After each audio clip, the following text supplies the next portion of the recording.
Olá pessoal, sejam bem-vindos a mais uma aula. Eu vou começar agora uma sequência de aulas falando sobre os componentes aqui da paleta FireDAC. Muitas pessoas ainda têm dificuldades nos componentes mais básicos de conexão, por exemplo, a própria conexão, como a gente conectar diferentes bancos de dados, os parâmetros que a gente tem numa conexão, os componentes table, query, para a gente fazer, né, a ligação direta com uma tabela ou realizar consultas, o command aqui, transaction, enfim, eu vou fazer um apanhado sobre esses componentes de conexão para que a gente possa entender um pouco mais a fundo sobre cada um deles, tá? Sobre as suas propriedades principais, os seus métodos, os seus eventos que são mais utilizados e em que situação a gente pode utilizar cada um deles com mais propriedade, tá? Então vamos lá, eu vou começar aqui com o componente mais comum, o fdtable, para a gente começar a entender mais sobre esse componente, tá? A conexão eu vou deixar mais para frente, mais a fundo depois. Vou começar logo pelo componente da tabela, né? De conexão com a tabela, o table.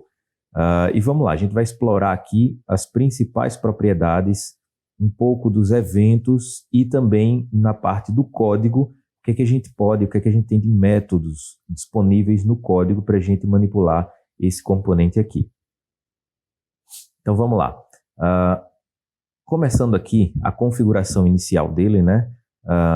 Isso aqui é básico, a gente já sabe o básico, então eu vou fazer aqui o name.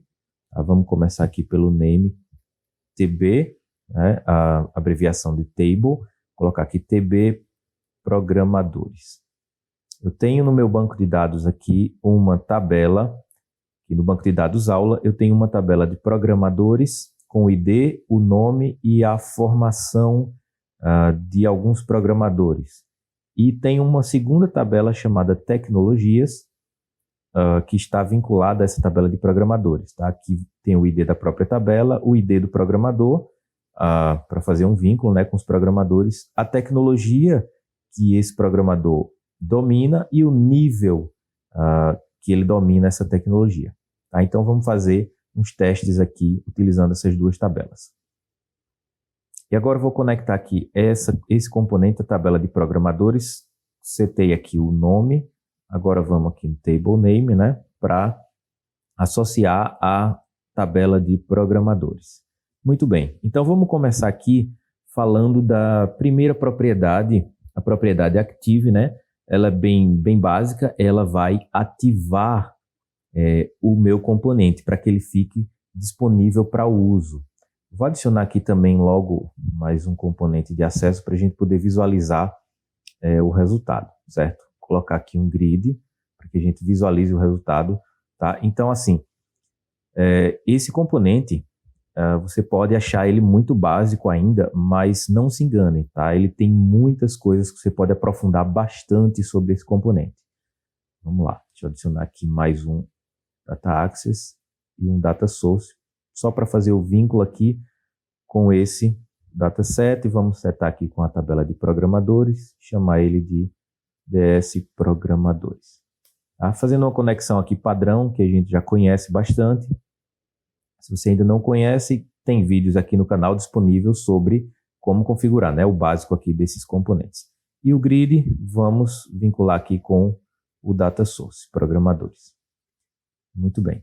Então, voltando aqui no componente Table, vamos falar sobre a propriedade Active, bem rapidamente. É uma propriedade que ela ativa, ela abre o componente para que ele fique com os dados acessíveis da tabela, certo? Então, quando eu marcar aqui, ó, ele já abre a minha tabela e já é possível que eu veja os dados disponíveis nessa tabela. Então, ele já ativa todos os componentes.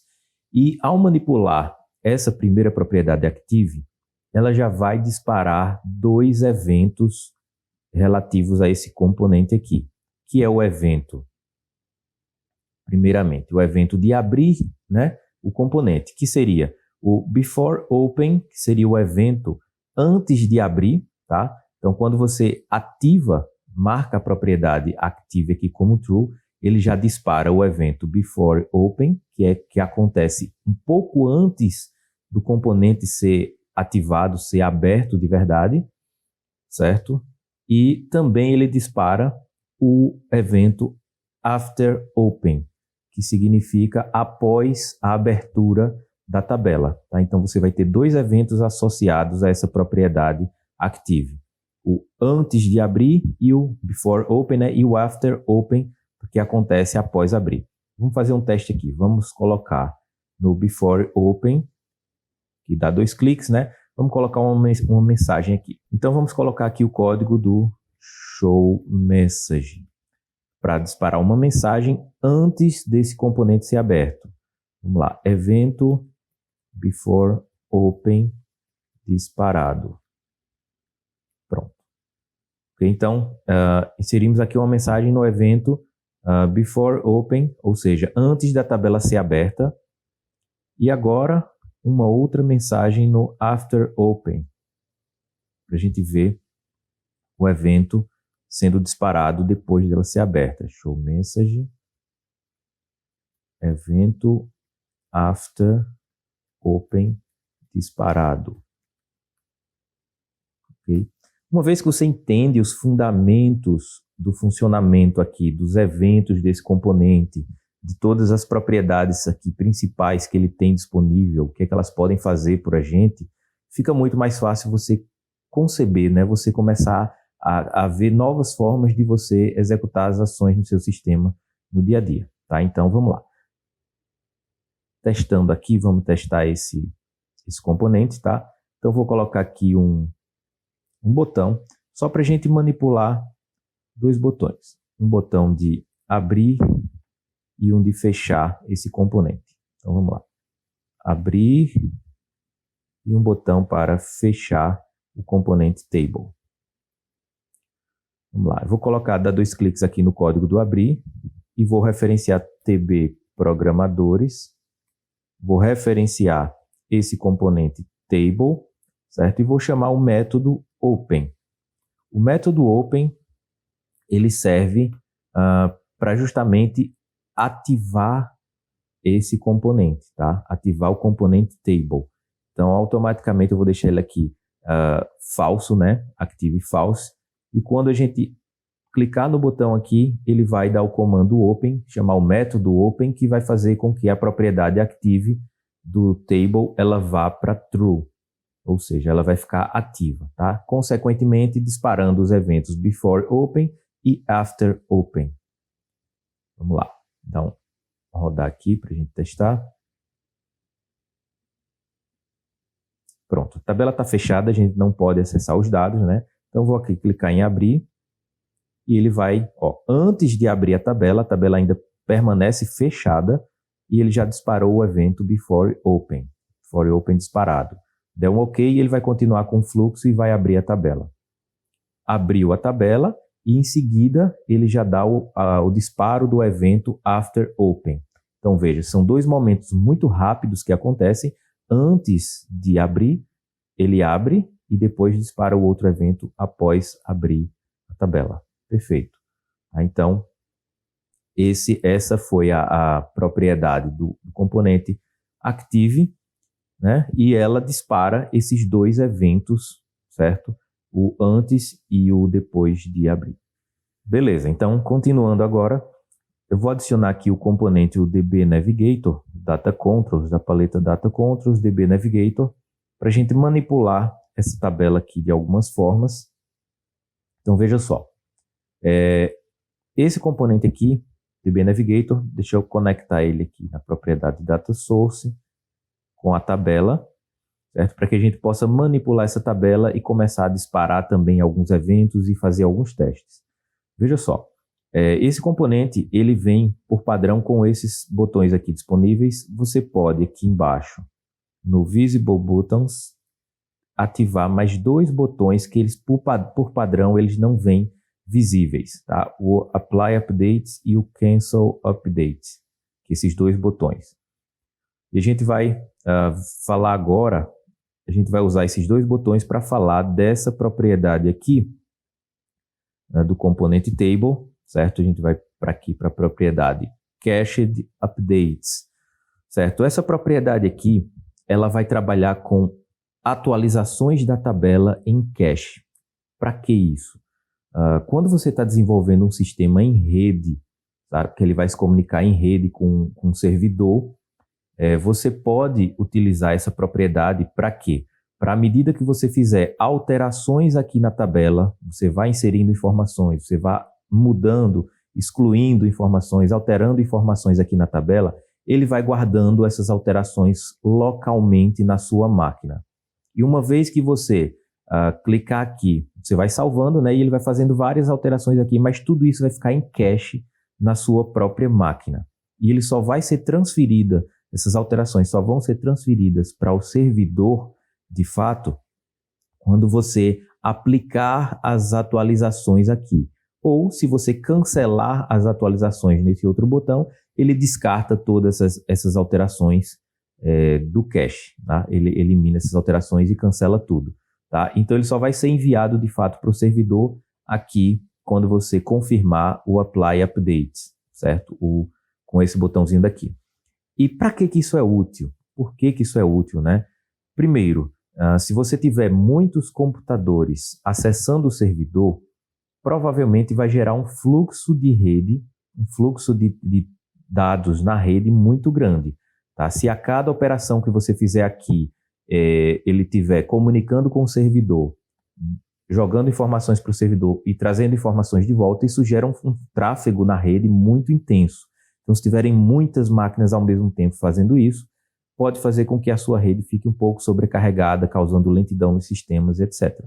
Com essa cache de updates, marcando ela como true, você fica disponível agora essa função de cache. Toda alteração que você fizer, ela não vai trafegar na rede imediatamente. Ela vai acumulando as alterações aqui e uma vez que você quiser enviar tudo de uma vez, você vai aplicar aqui as alterações para o servidor, certo? Vamos testar isso aqui na prática agora.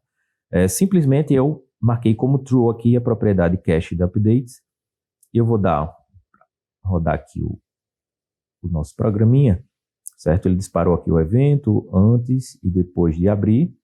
Perfeito. Então vejam só. Deixa eu só alterar aqui para ficar mais visível. Nós temos aqui essa tabelinha e os dados estão aqui no servidor de banco de dados, tá? E eu vou fazer uma alteração aqui, ó. Esse nome Augusto César. Vou fazer uma alteração. Colocar aqui Augusto César 2, certo? Confirmar aqui a alteração, né? Está confirmada a alteração, mas no banco de dados, se você perceber que atualizar, ele não alterou ainda o Augusto César, certo? Ele permanece essas alterações que eu fizer aqui, vou colocar aqui também no João da Silva. Editar, colocar 2 e salvar aqui. Mesmo que eu salve aqui, ou clicando o Enter somente, né? Ele vai alterar o registro aqui no cache local da sua máquina, mas não envia essa alteração aqui, ó, para o servidor. Nada foi alterado no servidor, está tudo em cache na sua máquina local. Agora, os botões aqui, ó, Apply Updates ou cancelar o update, ele está disponível para a gente agora. Se eu clicar nesse botão aqui, ó, ele joga para o servidor as alterações que eu fiz. E se eu for no banco de dados e atualizar aqui a tabela, agora sim ele aplicou as alterações que eu fiz em lote, tá? Ele enviou todas as alterações que eu fiz de uma vez só. Ok? Isso vale para excluir um registro, alterar, por exemplo, vamos fazer aqui um registro novo. Vou chamar aqui Maria 2, vamos inserir um registro novo, um curso qualquer, salvar.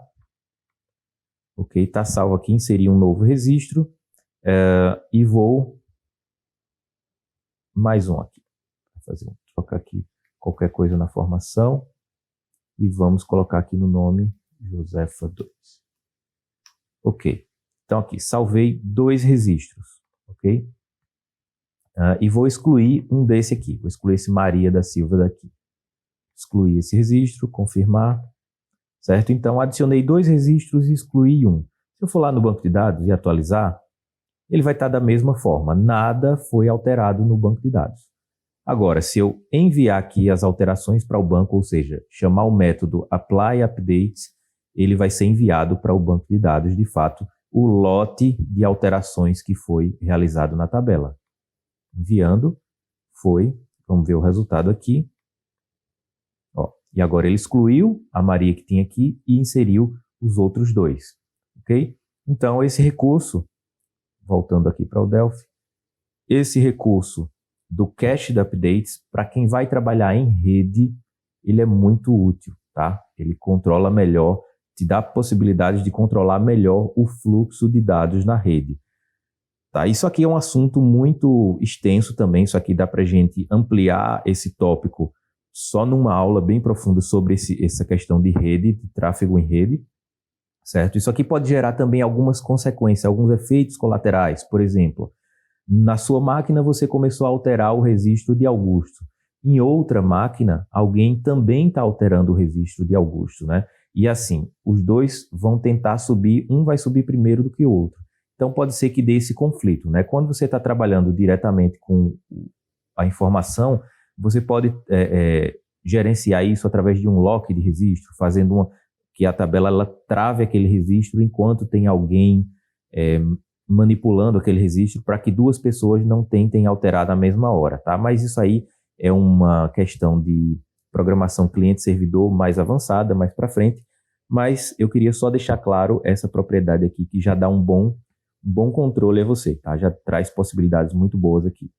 Beleza, e como é que eu faço para chamar esse comando aqui via código, né? Aqui eu já tenho um comando de abrir e fechar especificado, então eu vou inserir aqui mais um outro botão para a gente fazer esse comando do apply updates, tá? Aplicar as atualizações, né? Ou cancelar também essas atualizações. Temos as duas vias. Cancel updates. Ok.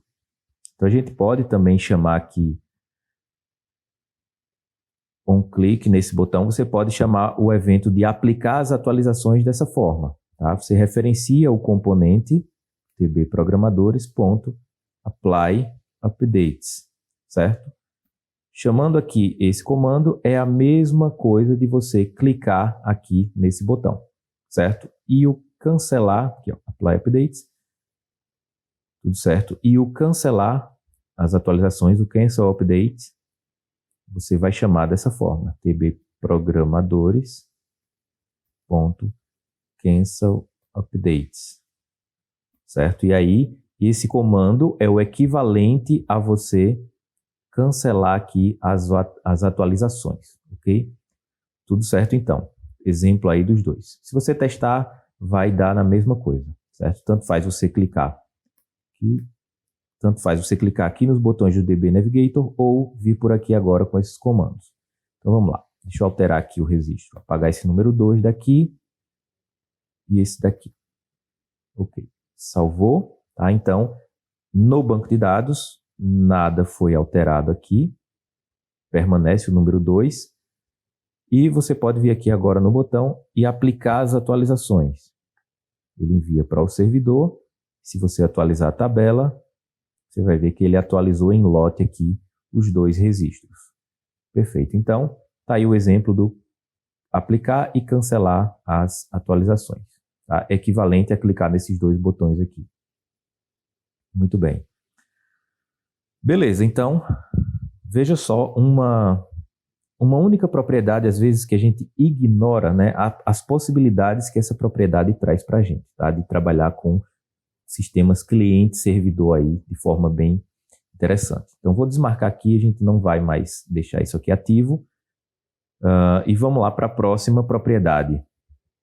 Só para registrar aqui, né, a propriedade connection, quando a gente já configura a conexão e insere isso aqui, automaticamente ele já vincula o componente table ao componente de conexão. Mas só para deixar registrado aqui, tá, essa propriedade connection você precisa vincular essa propriedade a um componente connection aqui, tá? Para que a gente possa ter o canal de comunicação com o banco de dados, para que essa tabela consiga chegar lá no banco de dados, tá? A propriedade connection é necessário vincular o componente. Ele já vincula automaticamente aqui, então a gente não precisa se preocupar muito com essa propriedade. Aqui a propriedade exclusive, você poderia, marcando ela como true, ela vai fazer com que a sua tabela, ao ser aberta, ela seja aberta em modo exclusivo. Ou seja, uma vez que você abrir essa tabela, nenhum outro usuário conseguiria abrir essa tabela porque você a solicitou de forma exclusiva. Ninguém mais pode mexer nessa tabela enquanto você estiver mexendo nela, tá? Isso aqui serve em algumas situações quando você quer fazer alterações na tabela, enfim, não pode correr o risco de ninguém mais alterar a estrutura da tabela ou até os dados da tabela, ok? Muito bem. Voltando aqui agora à propriedade filter. Essa propriedade ela serve para a gente filtrar dados na tabela. É como se fosse uma consulta SQL de forma simplificada aqui, tá? Você pode conseguir o mesmo efeito através do componente query fazendo comandos SQL, tá? Mas se você quiser diretamente com esse componente aqui filtrar dados, você pode inserir aqui condições para que ele filtre os dados. Vamos lá, por exemplo, eu quero aqui filtrar somente quem tem o ID, o campo ID igual a 2, certo? Configurei aqui um filtro. Eu quero filtrar o registro que tem o ID igual a 2.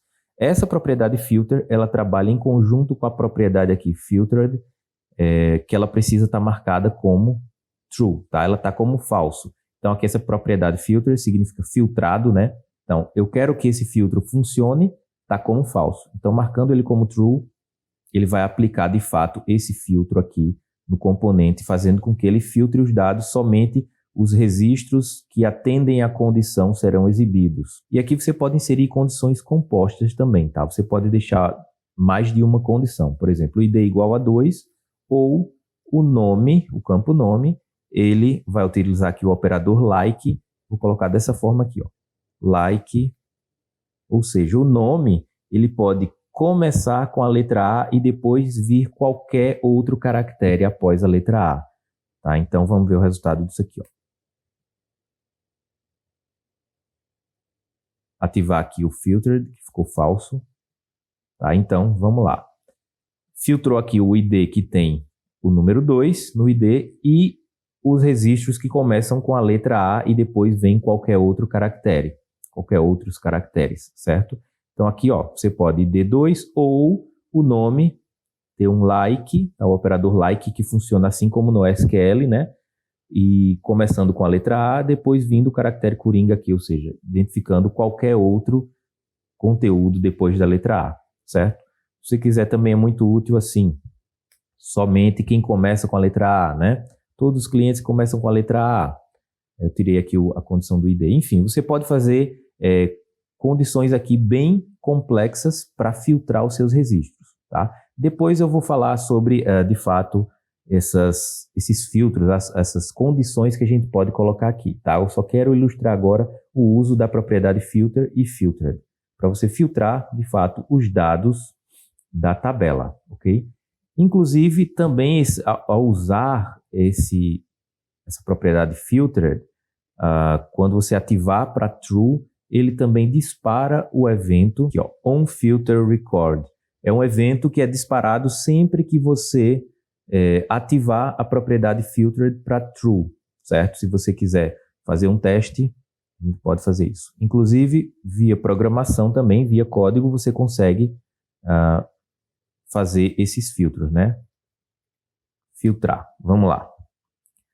Filtrar e vamos colocar aqui um edit rapidamente para a gente fazer a condição de filtro aqui. Tá? Vamos colocar um filtro, tirar esse texto aqui, o edit 1, e vamos fazer um código aqui para quando a gente clicar no botão, ele pegar o filtro que a gente digitar aqui e aplicar na tabela. Vamos lá. Então, no evento do botão, eu vou querer fazer o quê? Pegar a tabela de programadores, propriedade filter, vou setar ela como false, tá? Para ele desativar os filtros que porventura estejam ativos. Em seguida, eu posso pegar a propriedade filter e aplicar o filtro que eu quero, a condição que eu quero. Então, vamos fazer dessa forma assim. Vamos dizer que o filtro vai ser o nome like para seguir o padrão disso aqui. Vou colocar essa parte e concatenar com o quê? Esse método quoted, str, quoted string, ele serve para colocar entre aspas o conteúdo que eu digitar aqui no meio. Ele vai pegar a string que eu coloco aqui no meio e ele vai adicionar aspas ao redor dessa string, tá? Então vai ser o seguinte, a string vai ser essa daqui. A porcentagem mais o conteúdo do edit1, o text do edit1, mais o símbolo de porcentagem novamente. Então ele vai formar essa string aqui para mim. Porcentagem, o conteúdo da caixinha edit1 e outra porcentagem no fim. Tá? Ele vai pegar toda essa string e esse método quoted string vai envolver toda essa string aqui em aspas, tá? E com isso vai ficar mais ou menos nesse padrão aqui, tá? No final das contas, todo esse filtro ele vai se tornar dessa forma. Nome, like, então digamos que o quoted string vai colocar entre aspas e vai estar algo mais ou menos assim. Se eu digitar lá o nome Augusto na caixinha, ele vai ficar nesse padrão daqui. Deixa eu colocar aspas simples, tá? Então ficaria mais ou menos nesse padrão daqui. O resultado final desse filtro daqui, tá? O nome seguindo o padrão de que qualquer caractere, qualquer conteúdo antes, ele vai procurar o nome Augusto no meio e não importa também o que tenha depois, tá? Então ele vai procurar algum nome que tenha Augusto no início, no meio ou no fim do nome, certo? Vamos lá, vamos testar esse filtro daqui agora. Tá? Então a gente desativou a propriedade filtered, configurou a propriedade filter e agora vamos reativar a propriedade filter para true, para que ele ative novamente o filtro, certo? Vamos testar isso aqui na prática agora.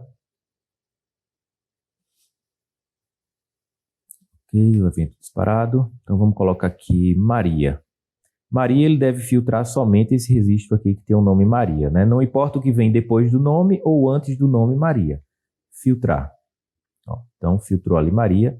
Se eu colocar aqui só a letra A, por exemplo, no filtro, e filtrar, ele vai filtrar todo mundo. Por quê? Ó, esse primeiro nome contém a letra A, não importa o que vem antes nem o que vem depois. João também contém a letra A, não importa o que vem antes nem depois. Maria e Josefa. Então, quero somente os nomes que contenham a letra F. Por exemplo, Josefa, né? Não importa o que vem antes nem depois. Certo? Então, coloca sem nada, filtra e o filtro fica zerado. Ok? Tudo certo? Então, esse seria o uso da propriedade filtered e filter em conjunto, tá? As duas sempre são utilizadas em conjunto aqui no componente table. Beleza? Então, espero que tenham entendido essas duas propriedades aí. Essa outra propriedade aqui, filter options, você pode marcar aqui, ó, todas as duas por padrão elas estão como false.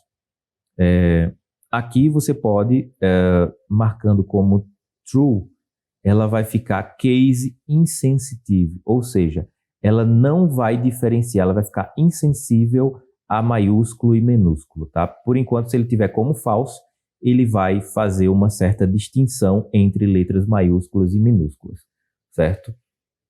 Então, por exemplo, aqui, ó, ele está como false, que é o padrão, né? Veja só. Se eu tentar aqui filtrar a letra J minúsculo, ele não filtra porque não tem ninguém com a letra J minúsculo. Agora, se eu colocar J maiúsculo, ele vai pegar João e Josefa, porque tem a letra J maiúsculo. Então, ele faz distinção entre maiúsculas e minúsculas. Já se eu marcar aqui case insensitive, ele agora vai ignorar maiúsculo e minúsculo, vai tratar tudo como a mesma coisa. Letra J minúsculo, e agora ele acha João e Josefa, mesmo estando com letra maiúscula, ok? Então, é uma opção interessante aí. E marcando essa opção também no Partial Compare, ele não vai permitir um filtro de conteúdo parcial, ou seja, ele não vai localizar por parte do nome, por exemplo. Ele só vai encontrar, só vai filtrar registros que tenham o filtro completo, né? Por exemplo, que bata o nome completo da pessoa ao invés de parte do nome, tá? Então isso aqui também restringe isso aqui. Por padrão é falso, ou seja, ele permite pesquisar por parte do nome apenas, certo? E case insensitive, eu prefiro utilizar mais essa aqui ativada, né? Porque ele filtra maiúsculo e minúsculo da mesma forma. Mas beleza, vamos lá para a próxima propriedade aqui. Aqui a propriedade agora Index Field Name. Essa propriedade ela é bem útil, porque aqui ó, os registros estão ordenados pelo ID, em ordem crescente. Se eu quisesse, por exemplo, ordenar pelo ID de forma decrescente, de forma inversa, eu poderia colocar ID, letra D, que é para dizer que é de forma decrescente. E aí ele inverte essa ordem daqui. Ou, se não colocar nada, ele fica o padrão crescente, né? Ou então, se você quiser especificar mesmo, poderia A de ascendente, né? E ele fica de A a Z ou do menor para o maior. Ou se não colocar nada, o padrão já é esse mesmo, né? Você pode também colocar aqui pelo campo nome. Eu quero que ele organize pelo campo nome de forma decrescente. Então, ele vai fazer aqui, ó, do Z para o A, tá? Ele vai botar em ordem alfabética inversa. Ou o padrão só pelo nome é em ordem alfabética normal, de A para Z, ok? Então, essa propriedade Index Field Name, ela é bem útil para a gente ordenar os dados aí, certo? Inclusive, você pode ordenar por mais de um campo, separando-os por ponto e vírgula. Quero que o nome ele fique decrescente, certo? E a formação, campo formação, esteja ascendente, tá? Então ele iria aqui fazer uma reorganização, primeiramente organizando os nomes de forma decrescente, e depois que os nomes estiverem de forma decrescente e tiver dois nomes aqui com a letra A, por exemplo, ele iria tomar a formação para poder reorganizar quem vem primeiro. Os dois que começam com a letra A, quem viria primeiro aqui na listinha, tá? Então ele primeiro organiza pelo nome, aqui nesse caso, pelo nome, e em seguida pela formação, tá? Você pode definir mais de um campo para ele organizar os campos aí, ordenar os campos, ok? Então, propriedade Index Field Name, bem útil também. Então, outras propriedades para a gente dominar bem sobre esse componente aqui, são essas propriedades aqui, Master Source e Master Field, que servem para a gente configurar um relacionamento aqui entre duas tabelas, tá? Eu tenho lá no meu banco de dados a tabela programadores, né, e a tabela de tecnologias, que está vinculando as tecnologias que cada programador domina, né, através do ID do programador aqui. Então, como é que a gente configura isso aqui? Então, deixa eu agora diminuir esse grid, que vai ser a lista dos programadores, tá? Vou organizar aqui, e eu vou adicionar outra tabela, outra table para a outra tabela de tecnologia, né, para outra tabela. Então, FireDAC aqui. Vamos lá. Outra table,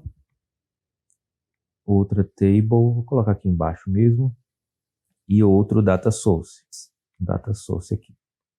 Beleza. E vou precisar também de outro grid, né? Vou duplicar aqui esse grid, Ctrl+C, Ctrl+V, Ctrl+C, Ctrl+V, tá? E vamos vincular agora esses componentes. Deixa eu vincular agora esse componente aqui, vai ser para a tabela Name Tecnologias, TB Tecnologias. Vamos vincular o table name, né? A tabela a qual ela vai se ligar, Tecnologias. E aqui o data source dela, DS Tecnologias.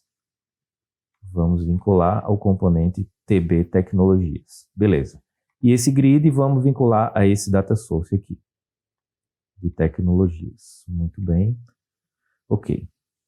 Então, vamos configurar aqui agora o relacionamento entre essas duas tabelas, tá? Fazendo o relacionamento aqui mestre e detalhe entre essas duas tabelas. Então vamos lá, na tabela de tecnologias a gente vai vincular ela o master source dela, né, a propriedade master source, a UDS programadores, né, aos data source de programadores, dizendo que ele se vincule, a tabela de tecnologias se vincule aos programadores, clica aqui no Master Fields, através do campo ID. Só incluir ele aqui na listinha de campos, Tá? Então, a gente vai ligar a tabela de tecnologias, a tabela de programadores, através do campo ID do programador, certo? ID da tabela de programadores, tá? Ok. E para finalizar aqui, o index field name, ou index name, desculpa, precisa vincular ao ID do programador. O que é que eu estou dizendo aqui? Eu estou dizendo que a tabela de tecnologias vai se ligar à tabela de programadores pelo ID lá da tabela de programadores. E qual é o campo dessa tabela de tecnologias que vai se ligar ao ID do programador? É justamente o campo ID programador da tabela de tecnologias que se vincula ao ID do programador da tabela programadores, certo? Então, aqui você configura propriedade, a tabela a qual ela vai se ligar. Aqui, qual campo dessa tabela vai se vincular com essa daqui. E esse daqui, o index name, vai ser qual campo da tabela de tecnologias que aponta para o ID do programador, certo? Então, o campo ID programador. Perfeito. Então, vamos testar aqui na prática. A tabela já está, tecnologia já está ativa aqui. Vamos dar uma executada aqui. Ok. Veja, então, Maria não tem nenhuma tecnologia. Josefa também não. João tem a tecnologia JavaScript e Augusto, Delphi PHP, por exemplo. Tá? Então, nós já temos aqui um relacionamento mestre e detalhe configurado através das propriedades, voltando aqui, através das propriedades master source, master fields e index name, ok? Através dessas três propriedades a gente consegue fazer o vínculo aqui das duas tabelas. Perfeito. Bem, então, do componente table, essas propriedades que eu falei aqui para vocês até agora são as principais, tá? São as propriedades que a gente mais vai utilizar. Existem outras aqui, claro, mas aí seria um aprofundamento muito detalhado que não vem ao caso agora, certo?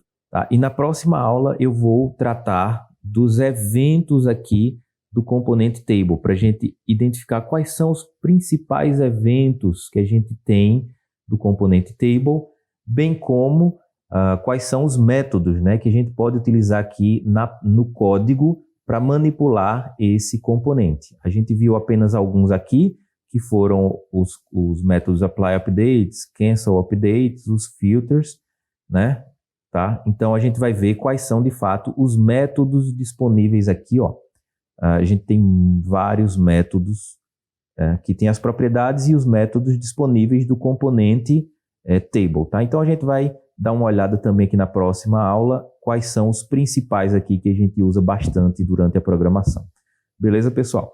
Espero que vocês tenham entendido aqui a base das propriedades do componente table, tá? Isso aqui você entendendo, você estudando isso aqui, praticando essas propriedades, isso vai te ajudar muito a conceber melhor os sistemas, tá? Quando você se deparar com um problema, você já vai lembrar de uma propriedade, de um jeito de fazer ali que já vai te dar uma luz, te dar um caminho, tá? Isso aqui é a base, certo? Então, na próxima aula veremos os eventos e os métodos, certo? E depois passaremos a outros componentes para a gente fechar bem essa paleta FireDAC e ficar bem completinho aí com um conhecimento de base que vai fundamentar todo o nosso estudo daqui para frente. Beleza, pessoal? Valeu! Se você ainda não é inscrito aqui no canal, se inscreve aí para não perder as novas aulas. Toda semana eu vou estar postando aula nova. Tem o grupo do Telegram aqui também na descrição do vídeo, que a gente tem lá um grupo onde a gente pode debater dúvidas, debater alguns assuntos relacionados ao Delphi. E também, se esse vídeo te ajudou de alguma forma, ou se você quiser fazer alguma contribuição, tem o botão aqui Valeu do YouTube aqui abaixo do vídeo. Você também pode fazer uma contribuição para incentivar o meu trabalho, a continuação da gravação de vídeos, tá? Vai ser de muita ajuda a sua contribuição. Valeu, pessoal. Então, nos vemos nas próximas aulas. Fiquem bem.